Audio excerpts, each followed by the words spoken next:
உங்க காம்படிட்டர்ஸை விட உங்க பிசினஸ்க்கு ஏன் லீட்ஸ் கம்மியா வருதுன்னு தெரியுமா? நீங்க 2 பேரும் சேம் சர்வீஸ் தான் பண்றீங்க, ஆனா உங்களுக்கு என்கொயரிஸே வர்றதில்ல.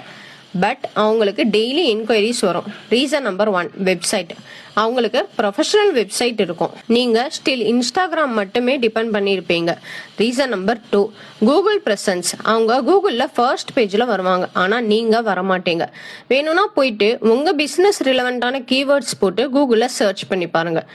பிகாஸ் கூகுள்ல யாரு டாப் 5 ரிசல்ட்ல ஷோ ஆகுறாங்களோ அவங்களுக்கு தான் அதிகமான லீட்ஸ் வரும். Third reason, trust factor. Customers கூகுள்ல சர்ச் பண்ணி கூகுள்ல ஷோ ஆகிற ரிசல்ட் வச்சும் அண்ட் உங்களோட வெப்சைட் வச்சும் தான் டிசைட் பண்ணுவாங்க.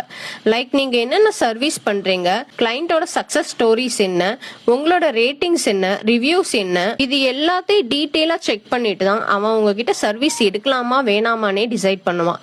So difference simple: visibility, trust, system.